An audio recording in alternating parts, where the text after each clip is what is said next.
Evet dostlar, selamlar. Kanalıma hoş geldiniz arkadaşlar. Rahatsız bir boğamız var demiştim dostlar. Onunla alakalı Sinan abi geldi. Hazır o gelmişken de ben de onun tedavisine bir çekeyim istedim. Bak bak dur.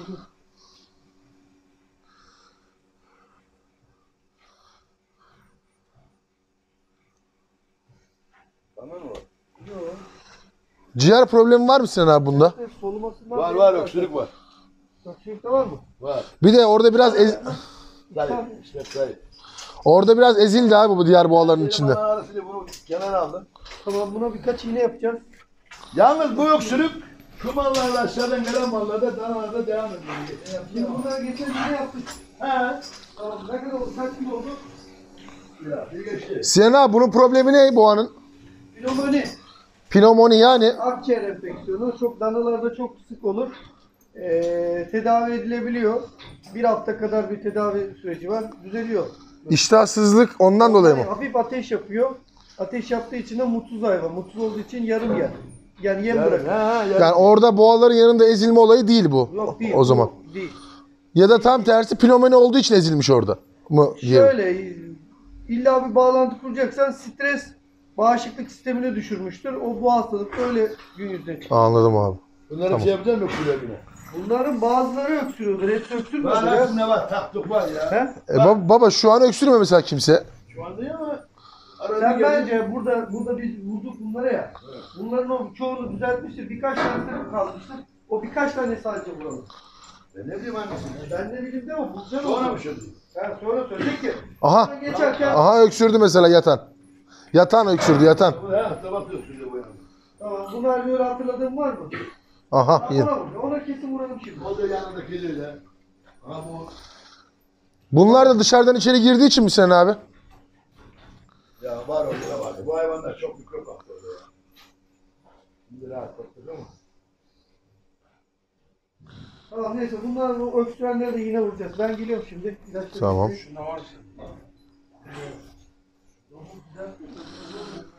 Evet dostlar, ben boğaların yanında ezilmiş gibi görmüştüm ama aslında tam da o değilmiş. Bu bakın yine sürekli diyoruz ya arkadaşlar, büyükbaş hayvanların maruz kaldığı stresler var diye. Şimdi diğer hayvanlarda arkadaşlar bir sıkıntı olmadı ama bu hayvan bu strese maruz kalmış arkadaşlar. Ve stres sonucunda dostlar olan şu aslında. Şimdi diğerleri strese baş edebilmiş ve bağışıklık sistemleri buna karşı koyabilmiş ama bu hayvanın arkadaşlar bağışıklık sistemi buna karşı koyamamış ve arkadaşlar hayvan pnömoni mi dedi, öyle bir şey demişti Sinan abi. Öyle bir akciğer enfeksiyonuna yenik düşmüş dostlar. İnşallah kalıcı bir şey yoktur. Zaten demiştim ben ciğer problemi var gibi görünüyor diye bir önceki videolarda ama bakalım inşallah tedaviye cevap verir. Çok da tatlı bir şey ama arkadaşlar montafon kırması inşallah ulaşabileceği maksimum kiloya ulaşır dostlar ve zayiat vermeyiz. Baba bu da öksürdü. Hangisi? Şu. İkinci mi? Evet. Tamam onu da yap. Yatan. Bunlarda bir sorun yok herhalde. Evet dostlar, bu mesela dışarıdan içeriye aldığımız hayvanlarda da belli öksürükler var. Çünkü dediğim gibi yine aynı mantık. Bu hayvanlar doğduğundan beri dışarıdaydı dostlar. Ve biz bunları içeri aldık ve hiç alışık olmadıkları bir ortam. O yüzden de böyle öksürük, iştahsızlık, işte mide problemi, asidoz vesaire gibi problemler arkadaşlar bunlar da yaşanabiliyor. Bunun amacı dediğimiz gibi bu stres olayı. Zaten o yüzden hayvanların bu yer geçişleri, işte yer değiştirmeleri, besin rasyon değişkenleri gibi problemler, yani çeşitli strese maruz kalacakları problemlere geçişleri daha yavaş yapıyoruz. Mesela yem arttıracaksak azar azar arttırıyoruz. Ne bileyim, hayvanların aşı zamanıysa o stres zamanı denk getirmemeye çalışıyoruz ki üst üste stres durumları meydana gelmesin dostlar. Şimdi Sinan abi bekliyorum ben.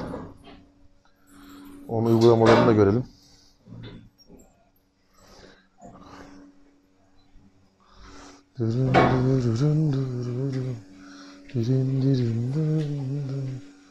Bunlar da hemen yemiş yatmışlar. Oğlum. Hiç mi yemedin sen? Bakalım şöyle. Evet, az yemiş diğerlerine göre arkadaşlar. Bakın bu da öksürüyor. Ve görüyorsunuz değil mi dostlar? Bu da dışarıdan içeri giren hayvanlardan arkadaşlar. Ya oluyor işte 20 hayvan içinde bir tanesinde 2 tanesinde arkadaşlar bu problem yaşanabiliyor. Onu ben söyleyeyim. Sinan abi, bir hayvanda daha öksürük var. Tamam. Tam onun yanındakinde, hatta bu anın yanındakinde.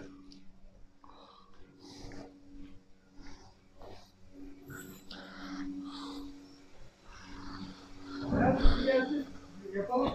Adaş.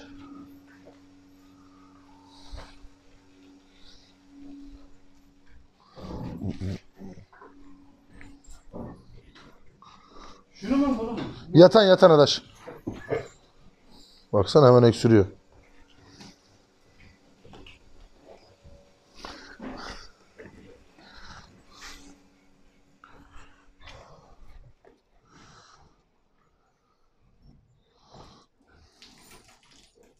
Başka kimdi? Oradaki abi. Yok o hariç. Öksüren biri tane daha vardı değil mi? Yok, o da orada, onun yanındaki. Şu Ha, o yatan. öksüreni söyle. Ha, şu yatan abi. Şu.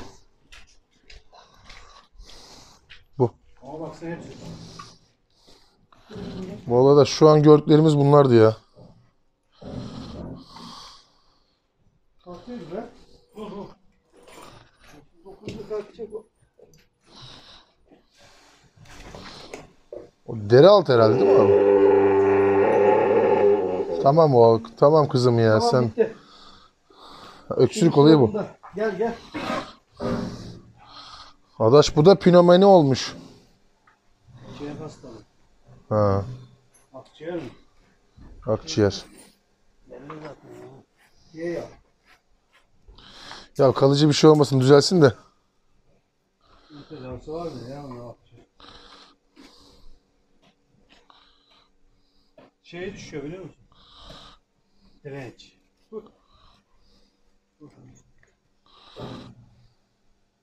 Danışma oldu mu? O direkt ete. Ha? Danışma. Oldu. Aktırmadan sonra yaparız bir tane. Yaptığımız ben.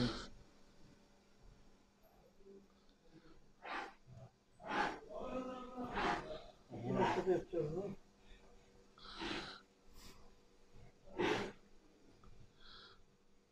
Ne var?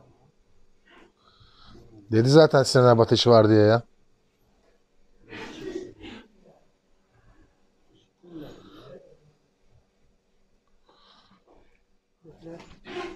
Biraz ilaçlama çok uzun.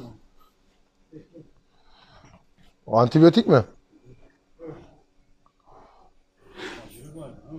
O yapıyor yağ gibi. Hızlı. Bu kafayı.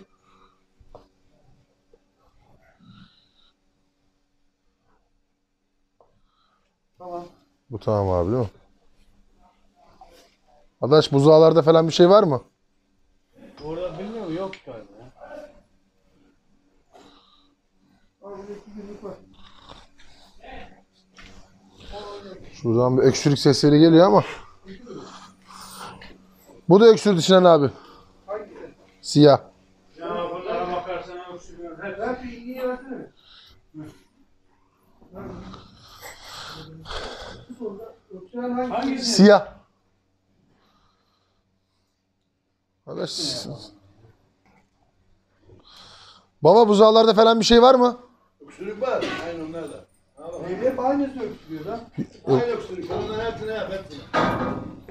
Yok, siyah öksürüdür. Hangisi? Niye hepsini yapsın? Öksüren o yine vurduğumuz zaten.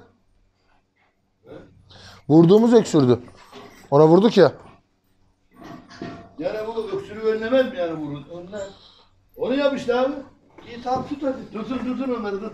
Buzağlara da yap onlara da. Buzağlara da öksürüyor bak. Ona vurduk. Ona vurduk. Yani bu vurduğu ne önler değil mi?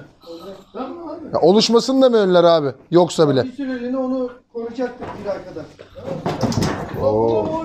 Ama düşürüyor. Ben düşüren işte o. Aman ağzına. Ağzına ben 15 gün çektim. Bu da ben. Yavaş. Bu senin deviren bu değil mi?